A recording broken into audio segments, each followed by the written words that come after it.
Hello semua, apa khabar hari ini? Anda sedang menonton rancangan Mari Bercerita. Kita mulakan dengan serangkap pantun. Dengarkan. Apalah makna membawa parang jikalau tidak membawa belati? Apalah makna ke medan perang jikalau tidak berani mati? Baiklah, bukan pantun sebarang pantun, tapi pantun membawa kita semua ke halaman Nobel Komsas Bahasa Melayu Tingkatan 4 yang bertajuk Lieutenant Adnan, Wira Bangsa.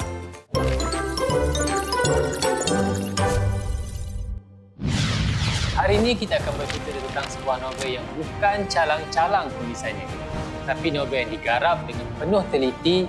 Novel ini mengetengahkan tema tentang keberanian dan kepewiraan seorang anak muda dalam usaha mempertahankan tanah air tercinta. Lieutenant Adnan bin Saidi.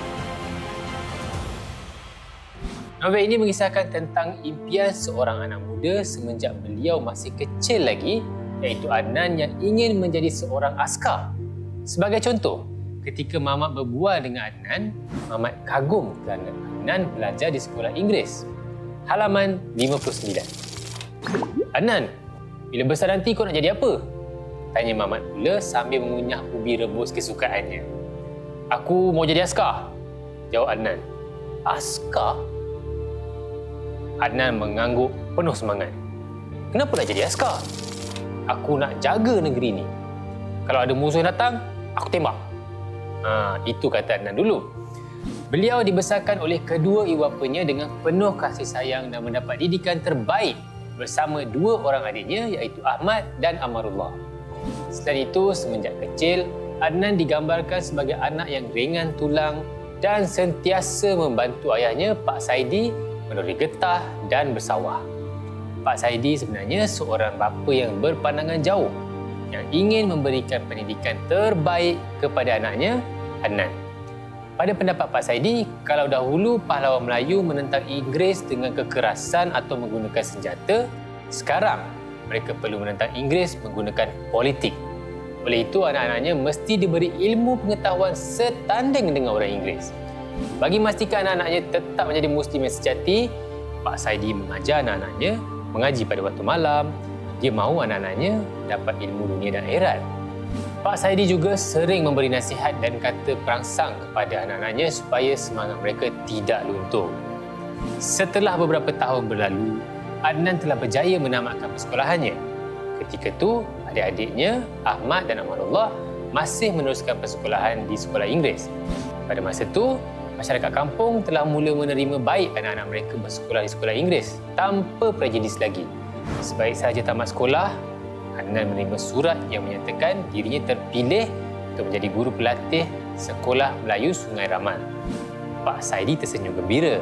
Namun, Adnan berperasaan sebaliknya. Cita-citanya untuk menjadi seorang askar tidak pernah terpadam di dalam jiwanya. Adnan bersetuju untuk bekerja sebagai guru pelatih untuk sementara waktu dan memulakan tugasnya sebagai seorang guru dengan baik sekali. Berkat kesungguhan Adnan, dia telah dipilih menjadi rekrut terbaik dan seterusnya diserahkan ke dalam pasukan askar Melayu. Itulah saat yang paling menggembirakan Adnan kerana impian dan cita-citanya kini telah terlaksana. Paling menggembirakan, hanya 25 orang rekrut sahaja yang diserahkan ke dalam pasukan. Setelah beberapa lama menjalani kehidupan baru, Adnan menjalankan tugas dengan penuh dedikasi dan dia telah dinaikkan pangkat menjadi sarjan. Adnan merasakan bahawa tugasnya semakin berat. Adnan juga telah terpilih mewakili platoon askar Melayu dalam pembarisan memberi hormat dalam upacara pertabalan King George ke-5 di London.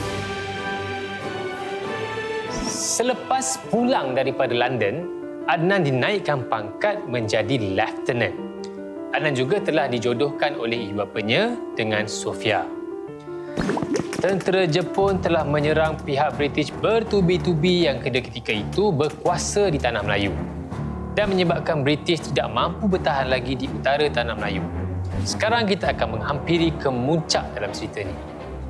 Pada keesokan harinya, Lieutenant Renya Mutoguchi telah menghantar beratus-ratus tentera Jepun yang menyamar sebagai tentera Sikh menuju ke kubu pertahanan askar Melayu di Bukit Candu. Namun begitu, kehadiran tentera yang menyamar sebagai tentera Sikh ini berjaya dihidu oleh Lieutenant Adnan. Tembakan jarak dekat yang dilakukan oleh askar Melayu itu menyebabkan ramai tentera Jepun terbunuh dan ada yang berlari menyelamatkan diri. Pada sebelah petangnya, tentera Jepun mula membuat serangan balas yang bertubi-tubi menyerang kubu pertahanan askar Melayu di Bukit Candu. Serangan dari udara yang menggunakan bom dan mortar menyebabkan ramai askar Melayu terkorban. Askar Melayu tidak menyerah kalah dan terus membalas serangan yang menyebabkan ramai juga tentera Jepun yang terkorban. Setelah bertempur dalam masa yang panjang, pasukan askar Melayu telah kehabisan peluru dan ramai yang telah terkorban. Ketika itu, mereka tetap bertempur dari jarak dekat menggunakan bayonet. Tentera Jepun terus mara dan menerobos masuk ke dalam kubu pertahanan askar Melayu. Sebutir peluru yang mengenai bahu Lieutenant Adnan dan tikaman pada tubuhnya tidak dihiraukan langsung. Lieutenant Adnan terus berjuang sehinggalah akhirnya dia ditikam dari belakang oleh tentera Jepun. Kemudian, kepalanya diserkup dengan guni. Darah berhamburan keluar melalui tubuhnya. Lieutenant Renya Motoguchi mengarahkan beberapa orang tenteranya mengheret Lieutenant Adnan. Kemudian setelah guni dibuka, Lieutenant Adnan ditumbuk, ditendang bertalu-talu sehingga dia pengsan. Lieutenant Adnan telah digantung di dahan pokok ceri dalam keadaan yang lemah dan tidak bermaya. Dia tahu bahawa ajalnya semakin hampir. Tapi dia bangga kerana telah berusaha mempertahankan tanah airnya sehingga ke hujung nyawanya. Lieutenant Renya Motoguchi telah mengambil bayonet dan menikam perut Lieutenant Adnan dengan wajah penuh kemarahan. Selepas itu, secara bergilir-gilir tubuhnya ditikam sehingga hancur oleh tentera Jepun. Akhirnya, Jepun berjaya menakluki tanah Melayu. Berita gugurnya Lieutenant Adnan di medan perang menambahkan lara di hati ibunya yang jatuh sakit selepas kematian adiknya, Ahmad. Mak Milah semakin sedih dan meninggal dunia. Sofia begitu sedih menerima kematian suaminya. Namun, dia reda dengan ketentuan takdir. Begitu juga dengan Pak Saidi yang terpaksa menerima takdir kehilangan 3 orang ahli keluarganya dalam masa yang singkat. Walaupun tentera Jepun berjaya menakluk tanah Melayu, namun Jeneral Yamashita tidak dapat menerima takdir bahawa adiknya antara insan yang terbunuh di hujung bayonet Lieutenant Adnan. Dia mengarahkan Lieutenant Renya Motoguchi untuk menjejaki ahli keluarga Lieutenant Adnan di kampung Sungai Ramal. Ketua kampung segera mengarahkan Pak Saidi untuk menyembunyikan diri setelah menyedari kehadiran tentera Jepun. Namun Pak Saidi enggan.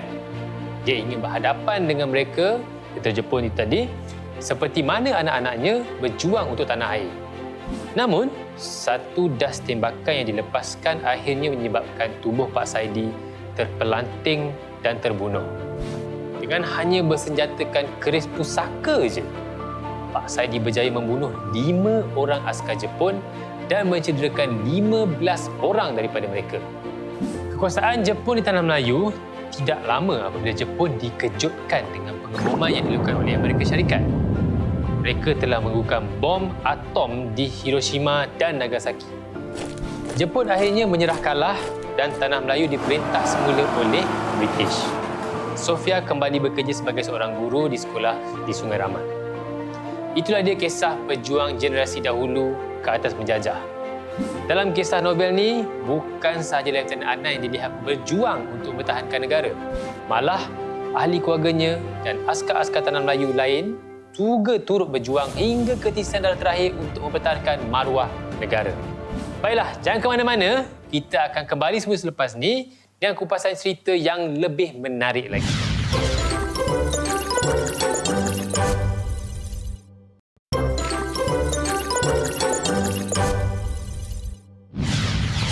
Kembali lagi kita dalam rancangan Mari Bercerita. Hari ini kita mengupas novel Komsas Bahasa Melayu tingkatan 4 yang bertajuk Lieutenant Adnan Wira Bangsa. Daun lengking warnanya kuning, buah cempedak mengusik selera. Dengan menenteng bambu runcing, tekadmu hendak membela negara. Apa kata kita ke segmen Uji Minda? Dalam segmen ini kita akan mengenal pasti perkataan yang terdapat dalam novel ini dan mengenal pasti maksudnya. maka secara tidak langsung akan dapat menambah perbendaharaan kata kita. Apa agaknya maksud perkataan pahlawan? Maksudnya adalah orang yang gagah dan berani. Contohnya, Lieutenant Adnan digelar seorang pahlawan atas jasanya berjuang mempertahankan tanah air tercinta. Perkataan seterusnya, terpampang. Bermaksud kelihatan jelas terbentang terpapar di depan mata. Berita tentang kematian askar yang terkorban dalam peperangan itu terpampang di dada akhbar. Perkataan seterusnya, menyeru. Membawa maksud memanggil ataupun meneriak. Adnan menyeru agar masyarakat kampung berusaha menjaga keselamatan keluarga masing-masing.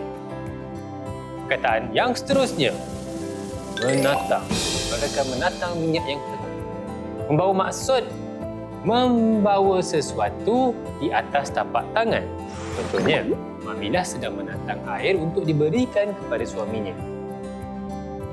Perkataan seterusnya, gelisah. Membawa maksud tak tenang, tak tenteram dan tidak sabar menanti. Hati Mak Milah gelisah dan tidak tenang apabila Adnan menyatakan hasratnya untuk menyertai pasukan askar Melayu.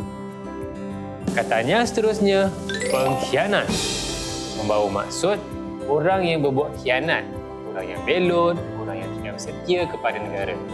Contohnya, Samad telah ditangkap kerana menjadi tali barut kepada Jepun dan dianggap sebagai pengkhianat bangsa. Kata seterusnya, menyindir. Membawa maksud mencela, mengejek, mengeji, tidak dengan terus terang. Contohnya, masyarakat kampung menyindir Pak Saidi apabila dia menghantar Adnan bersekolah di sekolah Inggeris. Perkataan seterusnya, sayup-sayup. Membawa maksud kurang jelas ataupun dari segi pandangan, pendengaran ataupun daripada kejauhan. Contoh ayatnya, kedengaran sayup-sayup bunyi tembakan di hujung kampung mereka. Kataan yang seterusnya, meliuk-liuk. Bau maksud melengkung ke kiri dan ke kanan. Contohnya, api pelita tu kelihatan meliuk-liuk ketika ditiup angin. Dan untuk perkataan yang terakhir, mencurah-curah. Okey, membawa maksud mengalir dengan deras dan banyak. Contohnya macam hujan turun mencurah-curah dan cuaca semakin sejuk.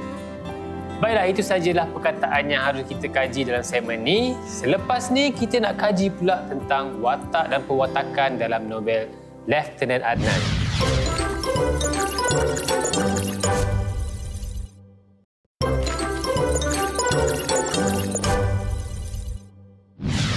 Kembali semula bersama saya Hafizul. Kita terus menerokai novel Komsas Bahasa Melayu tingkatan 4 yang bertajuk Lieutenant Adnan Wira Bangsa. Seterusnya, kita akan kaji watak utama yang menggerakkan cerita ini. Watak realiti yang ditunjukkan sebagai hero dalam cerita ini, melalui kupasan watak ini juga akan membawa kita menyelusuri perjalanan cerita ini sehingga ke penghujungnya. Jadi watak utama dalam cerita ini semestinya Lieutenant Adnan. Adnan digambarkan sebagai seorang anak muda yang mempunyai semangat patriotisme yang sangat tinggi. Buktinya, beliau dan pasukan askar Melayu sanggup berjuang bermati-matian ketika pertempuran menentang Jepun di Bukit Candu. Malah, beliau tidak mengundurkan diri walaupun mereka kehabisan peluru ketika itu. Sebagai contoh, kenapa tidak gunakan mesin gun? Jerit Lieutenant Adnan kepada anggotanya. Sudah kehabisan peluru, Tuan, balas Korporal Syahri. Dia adalah salah seorang daripada anggota bersenjatakan mesin gun. Kalau begitu, gunakan je apa-apa senjata yang kita ada. Jangan mengalah. Lieutenant Adnan memberi kata-kata semangat. Itu menunjukkan bahawa Lieutenant Adnan adalah seorang yang patriotik. Watak utama juga seorang yang berani dan bijak mengatur strategi peperangan. Berani dan bijak. Misalnya, ketika kehabisan peluru di Bukit Candu, beliau tetap bertempur dan berlawan. Malah dia meminta agar tenteranya terus bertahan. Misalnya, menerusi halaman 324. Lieutenant, peluru hampir habis. Orang-orang kita tidak akan dapat bertahan lebih lama. Apa yang kita perlu lakukan sekarang? Tanya Sarjan Hassan lagi. Teruskan berjuang. Jimatkan peluru dan pastikan satu peluru menumbangkan satu musuh. Perintah Lieutenant Adnan. Berjuang hingga ketitisan darah terakhir. Biar putih tulang, asalkan jangan putih mata. Teriak Lieutenant Adnan kepada anggota tenteranya. Selain itu, watak utama juga ditonjolkan sebagai seorang anak yang sangat bertanggungjawab. Watak seterusnya, Pak Saidi. Di sebalik watak utama setiap cerita sudah pasti terdapat watak sampingan yang ternyata menjadi pendorong dalam membantu menjayakan watak utama. Dalam cerita ini, Pak Saidi iaitu bapa Adnan adalah watak sampingan yang penting yang telah berjaya mendidik dan membimbing Adnan menjadi anak yang berjaya dan pemimpin yang hebat. Sebagai seorang bapa yang berpandangan jauh, beliau telah menghantar Adnan ke sekolah Inggeris dan mendapatkan pendidikan yang terbaik. Tanpa usaha dan dorongan beliau, sudah pasti kita tidak akan memiliki seorang pejuang yang hebat seperti Adnan. Selain itu, Pak Saidi juga seorang yang mahir dalam ilmu pertahanan diri. Pertahanan diri. Okey, untuk pengetahuan adik-adik, sebenarnya ilmu pertahanan diri ini juga mampu membentuk seseorang untuk menjadi lebih disiplin. Buktinya, pada setiap malam, beliau sendiri akan melatih Adnan untuk belajar bersilat untuk membina keyakinan dan keberanian diri anaknya. Hasilnya, Adnan lahir sebagai seorang ketua dan pemimpin tentera yang berani. Beliau sentiasa menitikkan nasihat kepada anak-anaknya, misalnya menerusi halaman 29. Kamu bertiga sudah besar. Ayah dan mak mahu kamu menjadi anak yang soleh, berbakti kepada bangsa, agama dan tanah air kita. Oleh itu, rajinlah mengaji dan berlatih bersilat. Kedua-duanya sama penting untuk masa depan kamu. Pesanannya sangat baik daripada seorang ibu bapa kepada anak-anaknya. Baiklah, setelah mendengar kupasan cerita ni, apakah sebenarnya yang telah kita pelajari untuk dijadikan iktibar? Sebagai masyarakat yang lahir dalam negara yang aman dan merdeka, kita seharusnya berusaha mengekalkan keamanan dan kemerdekaan yang telah dicapai. Tanam dan semai semangat cinta akan tanah air kita, kita perlu berusaha untuk memastikan pisang tidak akan berbuah dua kali. Sekarang masa untuk kita jawab soalan misteri kita. Dalam bekas ni ada terdapat beberapa soalan dan mari kita jawab sama-sama, okey? Soalan yang pertama berbunyi, apakah pewatakan Adnan yang seharusnya kita contohi dalam kehidupan kita? Apa agaknya jawapannya? Jom kita jawab sama-sama. Ini cadangan jawapan daripada saya. Pewatakan Adnan yang seharusnya dicontohi dalam kehidupan kita adalah seorang anak yang patuh kepada ibu bapa. Kita seharusnya menjadi anak yang taat dan patuh akan nasihat ibu bapa supaya beroleh kejayaan dalam kehidupan. Selain itu, kita juga perlulah mempunyai semangat cinta akan negara yang tinggi seperti mana yang ditonjolkan menerusi pewatakan Adnan. Itu jawapan saya. Jawapan korang, kalau sama, alhamdulillah bagus. Kalau tak sama pun tak salah. Okey? Kita akan pilih soalan yang kedua. Nyatakan 2 usaha yang boleh dilakukan oleh ibu bapa dalam usaha menyemai semangat patriotisme dalam jiwa anak-anak. 2. Okey, 2. Jawapan saya berbunyi begini. 2 usaha yang boleh dilakukan oleh ibu bapa dalam usaha menyemai semangat patriotisme dalam anak-anak adalah dengan bercerita kepada anak-anak tentang sejarah para pejuang negara agar anak-anak mengerti dan menghargai erti sebuah perjuangan. Selain itu, ibu bapa juga bolehlah membawa anak-anak menyertai sambutan kemerdekaan yang diadakan ketika Hari Kemerdekaan supaya anak-anak tadi akan berasa lebih bersemangat apabila bersama-sama melihat sendiri pembarisan yang dilakukan oleh para pejuang negara. Soalan seterusnya, nyatakan 2 contoh nilai yang terdapat pada awal cerita ini yang boleh diteladani oleh kita pada hari ini. Ada banyak sebenarnya, tapi kita akan pilih 2 je, okey? Yang pertama, keberanian. Keberanian pasukan askar Melayu berjuang mempertahankan tanah air tercinta. Keduanya, kasih sayang. Demi memastikan isteri dan anak-anaknya terselamat, Lieutenant Adnan rela berpisah dengan mereka ketika mengetahui Jepun akan datang menyerang tanah Melayu. Seterusnya, soalannya, adalah, pada pendapat anda, mengapakah Pak Saidi mengambil keputusan untuk berlawan dengan tentera Jepun yang datang menangkapnya? Berikan sebab. Okey. Pak Saidi bertindak demikian kerana di dalam dirinya mengalir darah seorang pahlawan yang pantang menyerah kalah. Pak Saidi juga turut mengajar anak-anaknya untuk belajar silat untuk bertahankan diri. Jadi Pak Saidi juga menyimpan perasaan marahnya terhadap penjajah yang telah menyebabkan kematian anak-anaknya. Pak Saidi juga mempunyai perasaan cinta kepada negara yang sangat tinggi. Okey, kita ke soalan yang seterusnya. Pada pendapat anda, mengapakah negara-negara asing pada masa dahulu berusaha untuk menjajah tanah Melayu? Ini penting ni. Ada sebab dia. Sebabnya adalah untuk menguasai hasil bumi yang ada di tanah Melayu sebagai lambang kekuasaan dan kemegahan untuk menguji kekuatan ketenteraan masing-masing pada waktu itu. Dan untuk soalan yang terakhir, jasa dan perjuangan tokoh-tokoh dahulu seharusnya dihargai oleh generasi yang ada pada hari ini. Nyatakan cara-cara yang dapat dilakukan sebagai tanda menghargai jasa pejuang-pejuang negara terdahulu.